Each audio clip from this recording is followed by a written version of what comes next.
जो हम macaroni pasta बनाए हैं दोस्तों, कुकर में बनाए हैं और इतने टेस्टी मैक्रोनी पास्ता बनाए हैं दोस्तों, सच में बोले मेरा बेटा तो इतना ज्यादा खुश हो गया बनाने के बाद।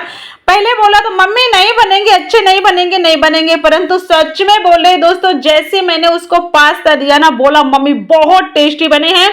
मैंने सोचा नहीं था जितना टेस्टी कुकर में बनेंगे और भी कोई चीज में बनेंगे, क्या नहीं बनेंगे दोस्तों, कुकर में इतने टेस्टी बने हैं। सच में बोल रही हूँ, एक बार इस शुरू से लेके एंड तक इस वीडियो को देखो, फिर आप मजाक नहीं कर, आप बार बार पास्ता बनाओगे और चाट चाट के खाओगे दोस्तों। और हमारे चैनल पे आपको नए नए वीडियो मिलते रहेंगे। तो राम राम दोस्तों, मैं हूँ दिव्या, दिव्या फूड चैनल में आप सभी का स्वागत है। आई होप आप सब अच्छे हो और खुश रहे, हमेशा निरोगी रहे दोस्तों। आइए आपको फटाफट रेसिपी दिखा देते हैं दोस्तों। तो दोस्तों मैं ले लिया यहाँ पे मैक्रोनी पास्ता दोस्तों, ले लिया। वेट से देखा जाए तो मैंने यहाँ पे 250 ग्राम लिए हैं पास्ता। तो इन्हें मैं बढ़िया अच्छे से धोने की तैयारी करती हूँ, क्योंकि मुझे इसे बॉईल बिल्कुल भी नहीं करना। मैं आज इसे डायरेक्ट ही कच्चा बनाना पसंद करूंगी दोस्तों। तो इन्हें पहले हमें अच्छे से धोना भी जरूरी है दोस्तों, क्योंकि इन्हें में 3-4 बार धोना पड़ेगा, इनकी जो एक्स्ट्रा गंदगी है वो पूरी तरह से साफ हो जाए। तो अब हम इसे फटाफट धो के फ्री कर लेते हैं दोस्तों। आपने कभी ऐसा पास्ता बनाया नहीं, बनाना कमेंट करके जरूर बताना और बनाना जरूर एक बार ट्राई करना दोस्तों। तो अब हमने ले लिया कुकर, कुकर को हमने चढ़ा दिया है गैस पे और हमने यहाँ पे डाल दिया है ऑयल। जितना हमें जरूरत है उतना हमने डाल दिया है।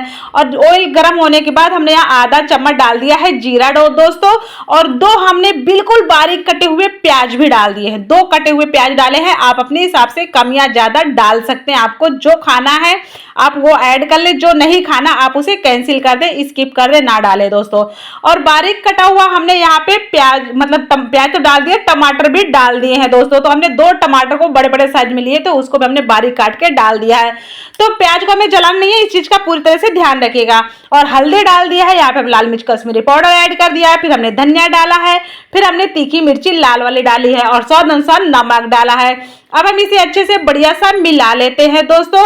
और भी आपको कुछ एक्स्ट्रा चीजें ऐड करनी है तो आप जरूर ऐड कर सकते हैं, और अगर जो नहीं ऐड करनी तो आप उसे स्किप कर सकते हो, कोई दिक्कत नहीं है, कोई भी सामग्री है दोस्तों। और कहीं गलती हो जाए तो भूल चूक माफ कर देना दोस्तों, क्योंकि माफ करने वाला सबसे बड़ा होता है, ध्यान रखना।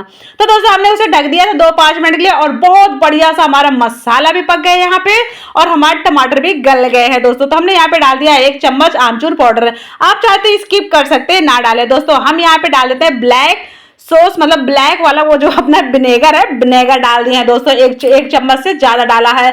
और व्हाइट वाला भी हम विनेगर ऐड कर देते हैं, मतलब 1.5 चम्मच ऐड किए, 3 चम्मच हो गए, दोनों मिला के हमने व्हाइट विनेगर और ब्लैक विनेगर डाल दिया। हम बस इसे अच्छे से बढ़िया से एक बार मिला देते हैं। अब मिलाने के बाद आ गई हमारे पास्ता की बारी। तो दोस्तों हमने लिया पास्ता को हमने झरी में रख दिया था, बढ़िया उसका जो एक्स्ट्रा पानी था वो निकल गया है। तो अभी हम पास्ता को तो थोड़ी देर हम अच्छे से इसको थोड़ा भूनेंगे। इस तरह से हाई फ्लेम मत करिएगा, इस चीज का ध्यान रखिएगा, लो फ्लेम ही करके इसको शुरू से लेके एंड तक पकाइएगा दोस्तों, इस चीज का भी पूरा ध्यान रखिएगा। तो हमें इसे एक बार अच्छे से मिलाना है। मिलाने के बाद इसे हम ढक के इसको हम 2-3 मिनट के लिए लो फ्लेम में पकाएंगे। अब 2-3 मिनट बाद देख सकते हैं बहुत ही अच्छा सा कलर भी आ गया और इसका जो एक्स्ट्रा पानी था वो भी खत्म हो गया है। तो अब हम यहाँ पे डालेंगे आधा किलो पानी, मतलब जितने हमारे यहाँ पे ये थे पास्ता थे उतना ही हमने यहाँ पे पानी लिया, उससे हमें ज्यादा पानी नहीं डालना, उससे चाहे थोड़ा कम हो जाए, आधा 1 कोप चलेगा। तो दोस्तों हमने उतना ही पानी डाला जितना हमारे पास्ता थे, माइक्रोव थे तो हमने उतना डाल के इसको बस हम यहाँ पे लगा दिए हैं कुकर में ढक्कन, और ढक्कन के बाद 1 सीटी आने का वेट किया। 1 सीटी आने के बाद जब इसके गैस निकल जाए आप तब इसे निकाल के देखिएगा पूरी तरह से पके। आप चाहे तो ये मिर्ची पहले भी ऐड कर सकते हैं, तो दोस्तों मैं मिर्ची पहले भूल गई तो मैंने बाद में ऐड कर दिया है। और यहाँ पे आप हरी मिर्ची डाल के बढ़िया आराम से इसे गर्मा गर्म सर्व करें। आप इसे ठंडा भी खाओगे तो बहुत टेस्टी रहेगा, सच में बोले। और मैंने मेरे बेटे को बना के दिया ना तो बहुत ज्यादा खुश होगा कि मम्मी आज आपने बहुत टेस्टी पास्ता बना दिया, वो भी कुकर में बनाया। तो मेरे तो पिट ठोक रहा था, बोला मम्मी बहुत ज्यादा अच्छे हैं। तो वीडियो अच्छा लगे लाइक शेयर सब्सक्राइब जरूर करना, और हमारे चैनल पे आपको नए